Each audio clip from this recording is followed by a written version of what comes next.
How you see that record? Oh, yes, on there. Okay, this is my first item of business, Google censorship. Okay, I am being censored. I don't know whether I'm the only one that is or not, but the algorithms have been changed. You know, it used to be, you put videos on. You put a video, a music video, political video, whatever kind of video. And then you look down the list, and they'd have like recommended for you, and then they'd have several of your other videos. Your other music video, your other political video, other videos by the same person. Well, the last few days I've noticed they've got just a big long list. They have Marvel Studios. I don't know what that is. They have Aladdin, a Disney Corporation ad of some kind. They have Interview with Gayle King, and they had Marvel Studios. I said already. Cardi B. They've got a big long list of different. It's just a group of ads, like 12 of them in a row, and they don't say anything about any of your other videos. Don't come up. So what does that have? What does that mean? That means that everybody that looks at your video doesn't look at another one, and then they looked at that Cardi B or whatever, and they're totally out of your channel. They're off your channel. They're looking at something else. That's censorship. And what I'm wondering, it's starting to censor people. I may be the only one that's getting censored, but what's going to happen? You've got Elizabeth Warren out there, and she's campaigning, and she's going to be on the debates before very long, and she's out there campaigning and talking about breaking up the big tech companies. What's going to happen if everybody gets censored like this?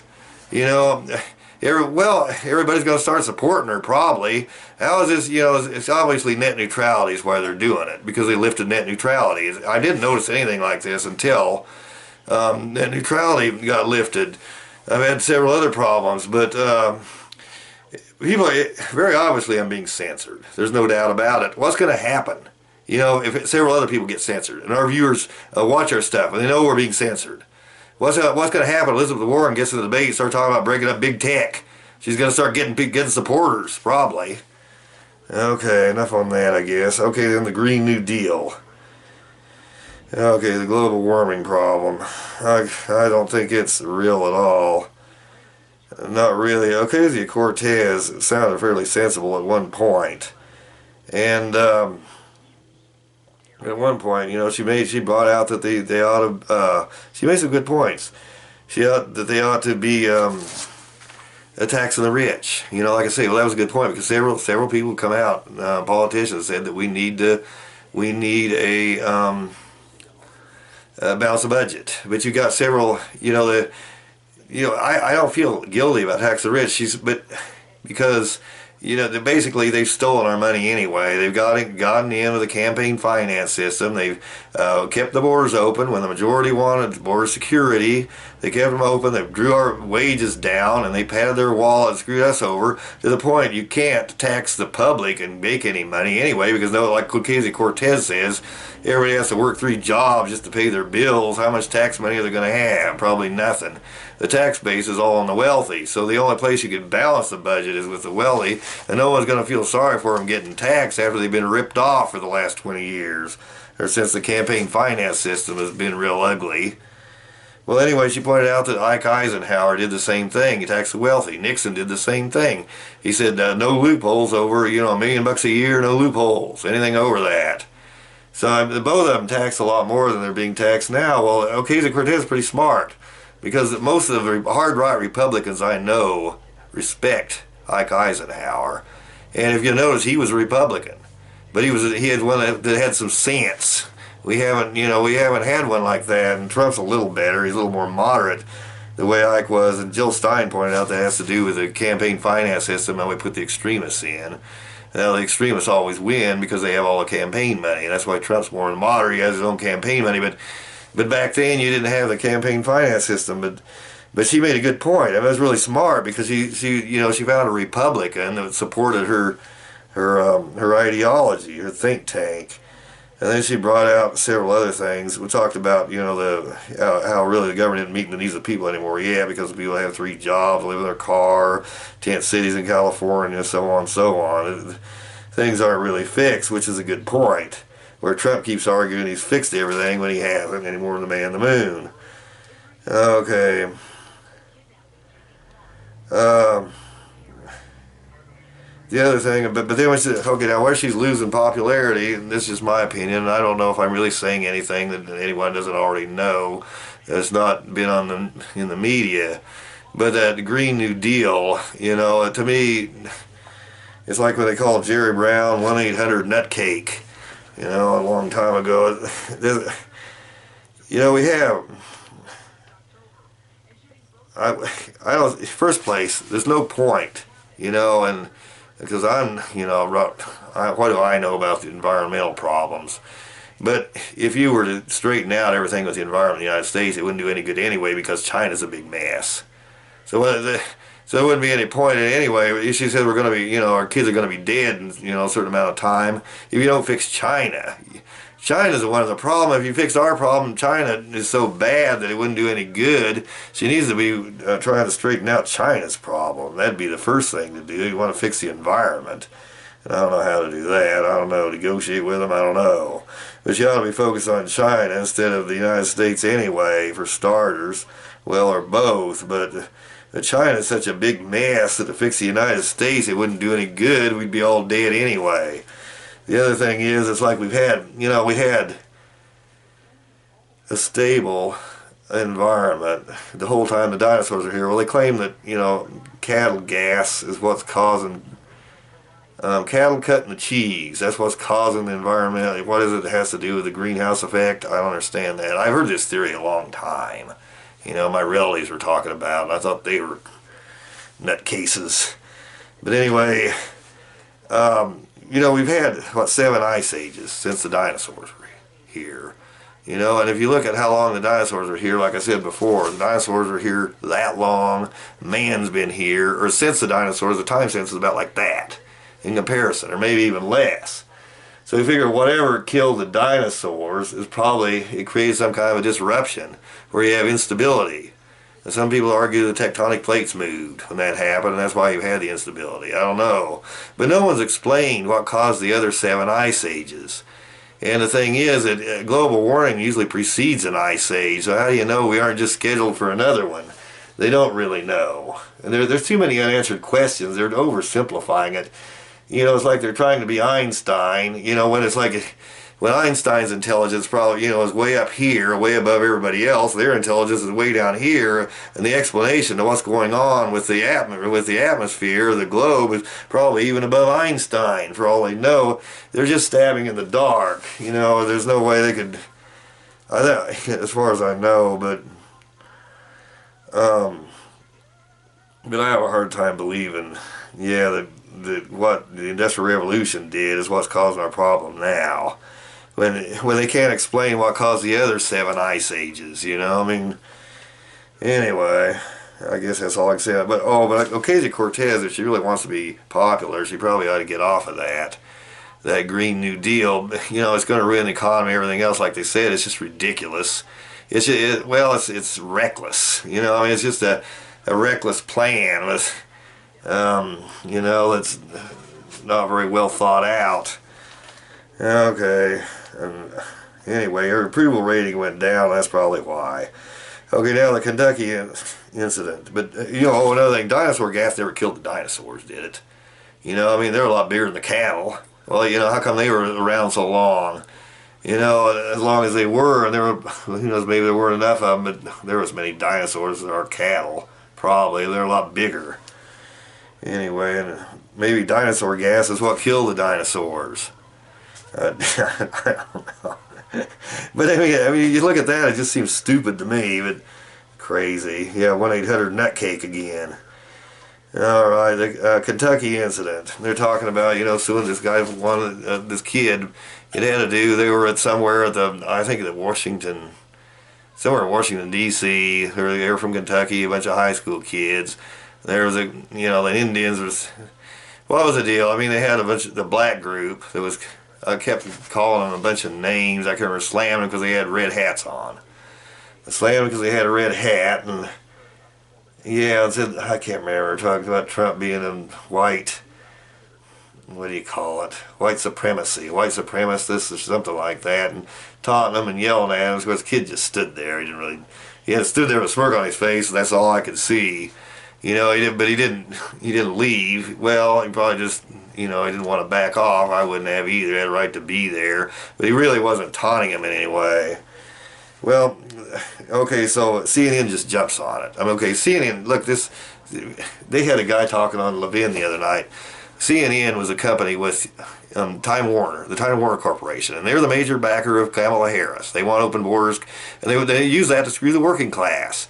You know, they get that cheap labor, and working class wages go down, so it means your wallet gets smaller, theirs gets bigger, theirs gets fatter. They keep that wall out of there, and they use campaign money to do it, and they back the Democrats. That's why the Democrats all lined up, so they keep that cheap labor in there. Well, they have, what they do, they run a 24-hour designated campaign ad, essentially. And the idea being that the Trump's approval rating will stay low, he won't get back in, they'll get somebody in that supports them and their corruption, that won't put term limits through, that won't stop the campaign finance system, do anything to stop it. And they think if what they do, or to get Trump impeached, but at least keep his approval rating low so he can't get his wall through, essentially. And then, you know, they keep their corruption intact. But you had... and let's see. So what they do, they have they'll lie about what they use the kid essentially. You know, they say he's got a smirk on his face. So they'll say that the red hat symbolizes racism, and so everybody watches it and sucks it all up. It's like a fear tactic. The sky is falling. You know, they just say that to make everyone that watches CNN hate Trump and think, well, all these kids are racist. Look, there's a smirk on his face. You know, look at what he's doing. You know, it's going to downfall the earth. You know, so it creates animosity towards Trump, and with everyone that watches that. But that's why they do it. They know the kid wasn't causing any trouble. They know, but they want the whole world that watches to believe it and to keep Trump's approval rating low so they can keep their corruption. And that's like I say, they're a great big company with a whole lot of money, like this much money. You know, the libel suit's going to cost them this much. So they don't give a damn about a libel suit. They couldn't care less. But they know that if they keep Trump out of there, they can keep screwing the public and, you know, and have this much money. And even more than that. Well, the working class wallet's smaller, smaller, smaller. So they don't give a damn. So that's why they do it. And in my opinion, if there's any corporation that deserves a libel suit, it's that one.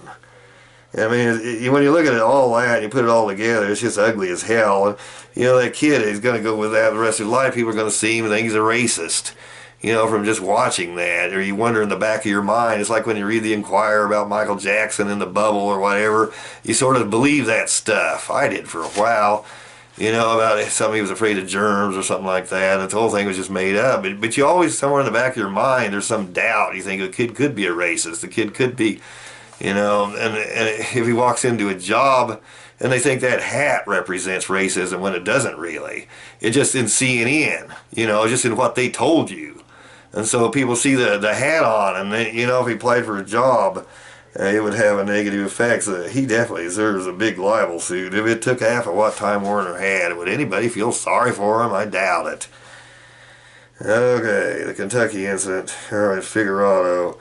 Okay, now about this lady that was in there that, what Figueroa pointed out in Sanders, this Jewish lady, Omar, who they kept saying she's an anti-Semite. Well, I've been watching, you know, every time I watch Fox News, you know, it's kind of fun to feel like you're smarter than everybody, you know. But if you really want to build your ego, just watch Fox News sometime. Every time I watch them, there are 5 or 6 people, I'm smarter than anyone on there. Then they have some other guy they bring in, and now I'm smarter than him. Every time I turn it on, I can put stuff in there they're not saying. You know, my IQ's way up here and it's way down there. But they have this.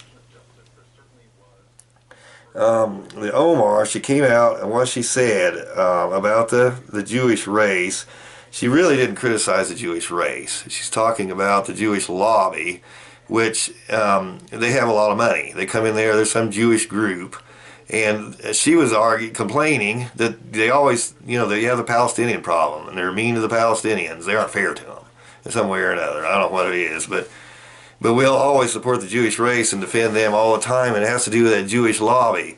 So everybody looks at that, you know, and they have, you know, there's this many people, but they have all that campaign money, so have that much influence.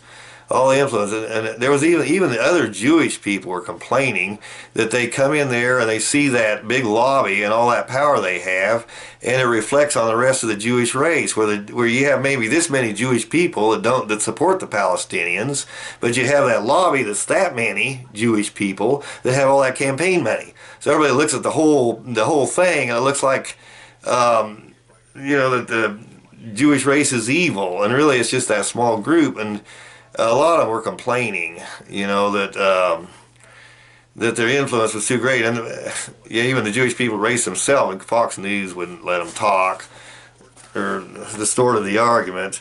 But that's what she was saying. And well, Sanders answered that question. He said it's one. I can't remember exactly how he said it. It's one thing to, you know, to knock a race with racism, you know, or whatever, like the way the Nazis do, where, you know, it's prejudice against a race, and it's something else with constructive criticism.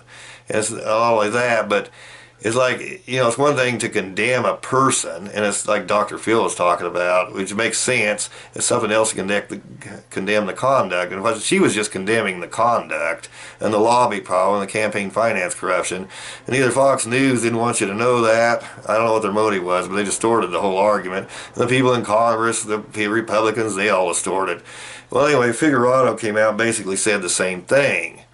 But the only thing I have with Figueroa, how come he understood that?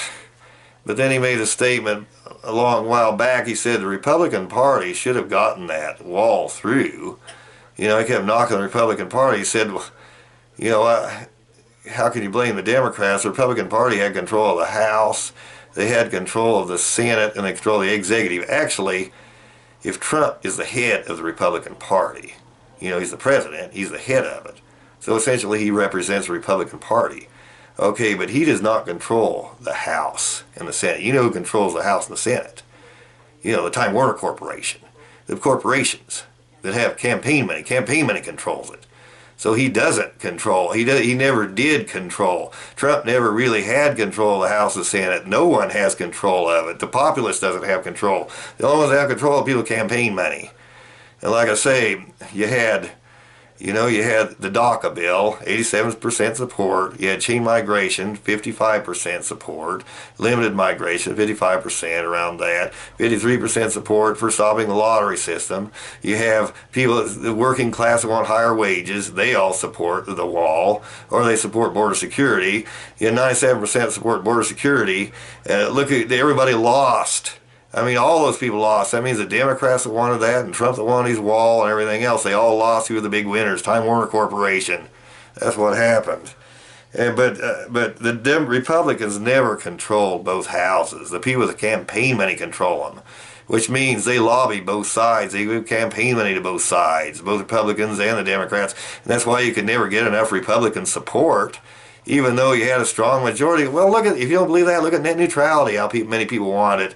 You know, if the system worked right and you didn't have this sucking sound towards the periphery with the campaign money, you would have had net neutrality. You would have, you know, even if Trump had vetoed the net neutrality bill, you would have had enough for a veto override. You had, well, I think they said 87%, 85, 87, I think, for net neutrality. Maybe it was 85 for the wall.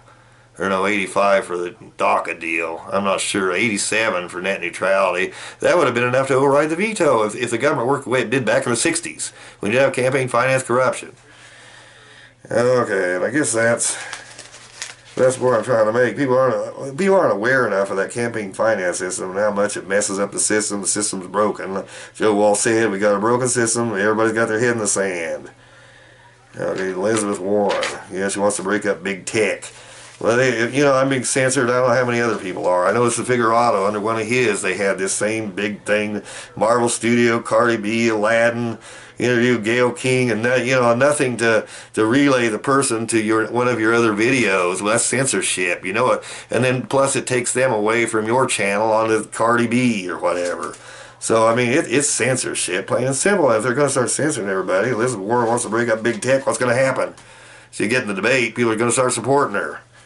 I'm not saying I am. I'm not saying I'm going to rally for her or anything on here, but I don't support her really like Sanders. But But I don't think it's a smart move, you know, taking advantage of net neutrality. Yeah, okay, I guess thanks for watching.